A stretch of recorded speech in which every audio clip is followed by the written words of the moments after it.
you very much. The United States, after having spent over $2.5 trillion since my election to completely rebuild our great military, is also by far the world's most powerful nation. Hopefully, it will never have to use this power. Americans know that in a world where others seek conquest and domination, our nation must be strong in wealth, in might, and in spirit. The free world must embrace its national foundations. It must not attempt to erase them or replace them. Looking around and all over this large, magnificent planet, the truth is plain to see. If you want freedom, take pride in your country. If you want democracy, hold on to your sovereignty. And if you want peace, love your nation.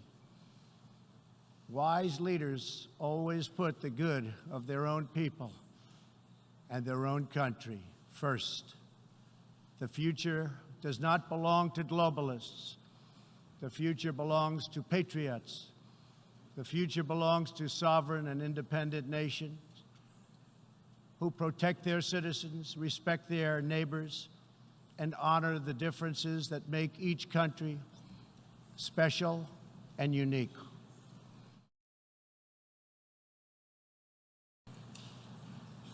In 2001, China was admitted to the World Trade Organization. Our leaders then argued that this decision would compel China to liberalize its economy and strengthen protections to provide things that were unacceptable to us, and for private property, and for the rule of law.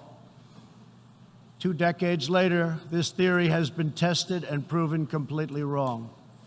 Not only has China declined to adopt promised reforms, it has embraced an economic model dependent on massive market barriers, heavy state subsidies, currency manipulation, product dumping, forced technology transfers, and the theft of intellectual property, and also trade secrets on a grand scale. The United States lost 60,000 factories after China entered the WTO. This is happening to other countries all over the globe. The World Trade Organization needs drastic change. The second largest economy in the world should not be permitted to declare itself a developing country in order to game the system at others' expense. For years, these abuses were tolerated, ignored, or even encouraged. Globalism exerted a religious pull over past leaders, causing them to ignore their own national interests. But as far as America is concerned, those days are over. To confront these unfair practices, I placed massive tariffs on more than $500 billion worth of Chinese-made goods. Already, as a result of these tariffs, supply chains are relocating back to America and to other nations, and billions of dollars are being paid to our Treasury. The American people are absolutely committed to restoring balance to our relationship with China. Hopefully, we can reach an agreement that would be beneficial for both countries.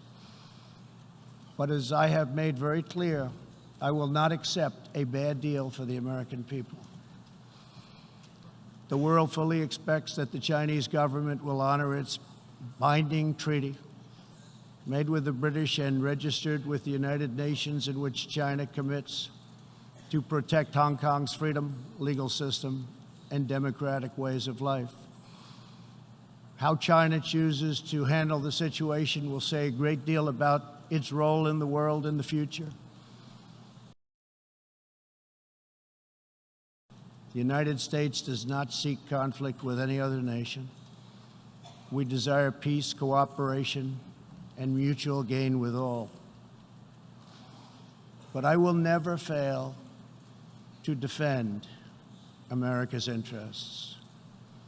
One of the greatest security threats facing peace-loving nations today is the repressive regime in Iran. The regime's record of death and destruction is well known to us all. Not only is Iran the world's #1 state sponsor of terrorism, but Iran's leaders are fueling the tragic wars in both Syria and Yemen. At the same time, the United States has never believed in permanent enemies. We want partners, not adversaries. America knows that while anyone can make war, only the most courageous can choose peace. For this same reason, we have pursued bold diplomacy on the Korean Peninsula. I have told Kim Jong-un what I truly believe, that like Iran, his country is full of tremendous untapped potential, but that to realize that promise, North Korea must denuclearize. Around the world, our message is clear. America's goal is lasting. America's goal is harmony. And America's goal is not to go with these endless wars, wars that never end.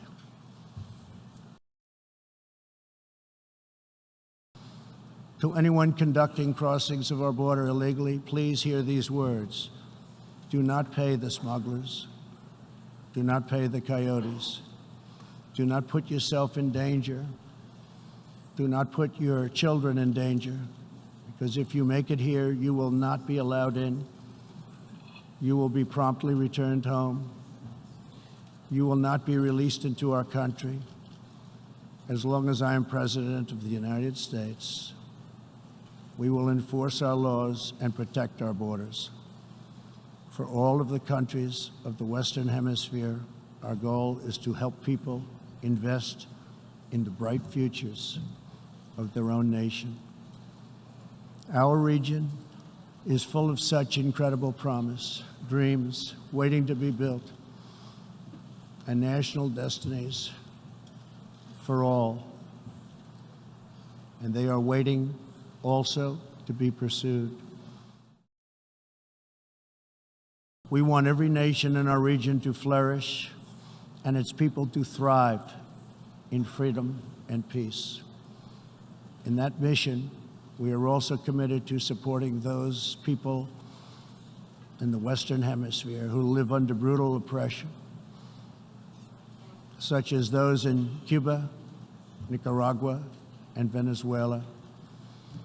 According to a recent report from the UN Human Rights Council, women in Venezuela stand in line for 10 hours a day waiting for food.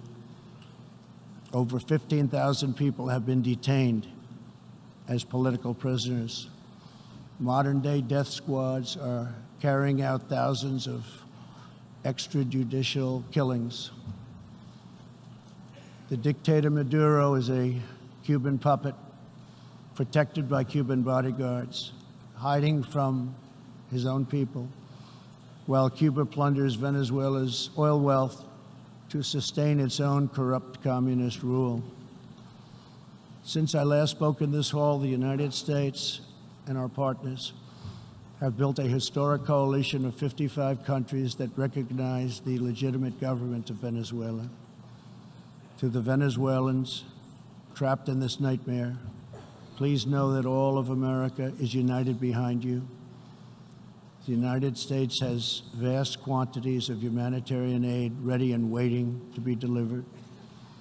We're watching the Venezuela situation very closely.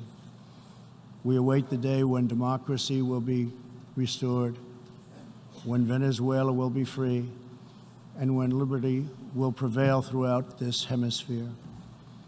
One of the most serious challenges our countries face is the specter of socialism.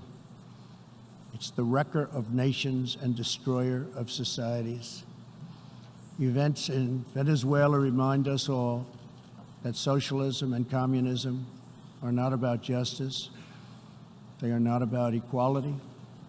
They are not about lifting up the poor. And they are certainly not about the good of the nation.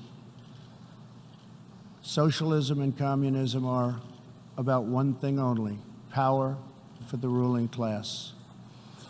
Today I repeat a message for the world that I have delivered at home. America will never be a socialist country. In the last century, socialism and communism killed 100 million people. Sadly, as we see in Venezuela, the death toll continues in this country. These totalitarian ideologies, combined with modern technology, have the power to excise new and disturbing forms of suppression and domination.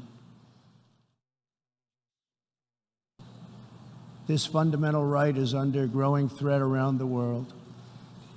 Hard to believe, but 80% of the world's population lives in countries where religious liberty is in significant danger or even completely outlawed.